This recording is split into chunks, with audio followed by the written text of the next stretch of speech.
Guys, Admin Rich po to. Komentuhan lang natin ito, no? Itong nangyari ngayon na meron pong nahuli na isang incheck, mga kaibigan, no?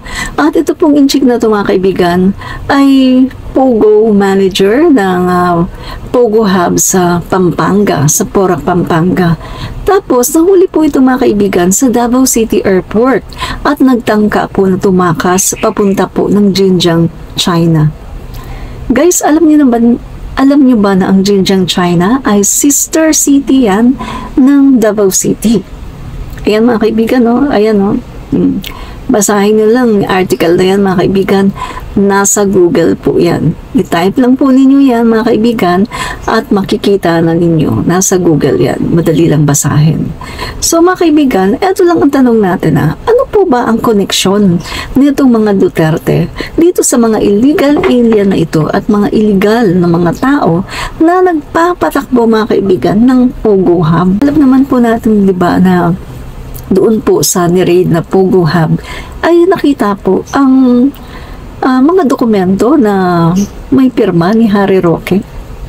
At sa mga dokumentong yung, mga kaibigan, ay nakakapagtanong tayo paano napunta ang dokumento doon. Although sinasabi ni Harry Roque na matagal na daw niyang kliyente yan, matagal na daw na nagtatrabaho sa kanya, tapos wala na daw. So, bakit napunta doon?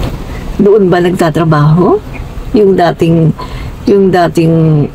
nagtatrabaho kay Harry Roque? O maaari din naman na si Harry Roque ay pumupunta doon, diba? At magtataka ka, mga kaibigan, bakit ganun? Bakit tuwing merong mga illegal alien, mga tao na tumatakas sa batas, bakit sa Davao sila pupunta para doon umexit?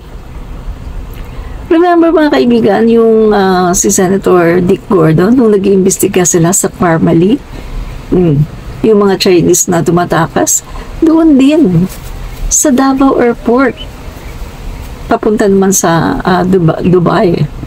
At mabuti na nga lang at nahuli daw nila, na kanilang naabutan, nahuli nila at naikulong.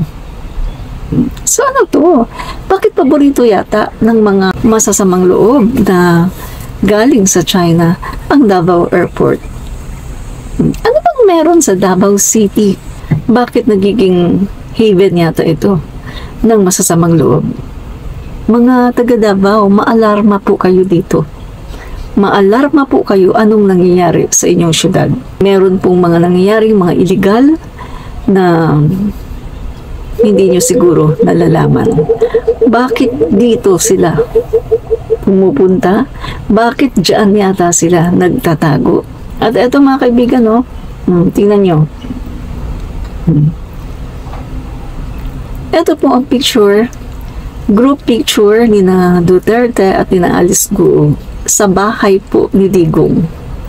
Kailan po ba ang picture na to? Matagal na po ba ito? Bago lang. Kung matagal na ito, so ibig sabihin, totoo pala talaga yung sinasabi ni Alice Guo na siya ay itinulungan ng past administration sa kanyang kampanya.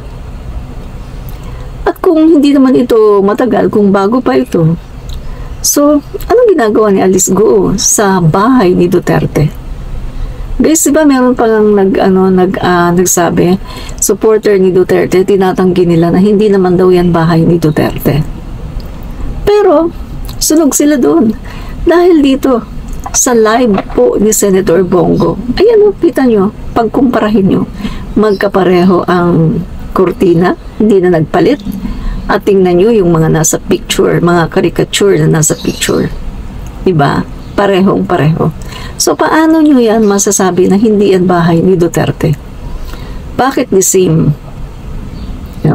So, anong ginagawa ni Alice Guo sa bahay ni Duterte? Kung luma man yan, so ibig sabihin, kung luma man yung picture na andyan si Alice Guo sa bahay ni Duterte, so ibig sabihin, matagal na talagang magkakilala ang mga Duterte. Diba? Sa bagay, kung pipikapin natin yung sinabi niya na tinulungan nga daw siya nung eleksyon. So, ibig sabihin, matagal na nga silang magkakilala. Diba? At kung hindi ako nagkakamali, di ba taga Xinjiang din si Alice Guo?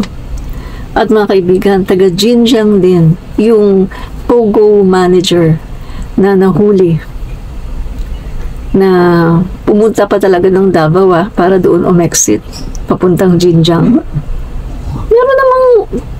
Meron namang Manila International Airport. Meron namang mga kalapit na airport sa Pampanga. Bakit hindi siya pumunta doon?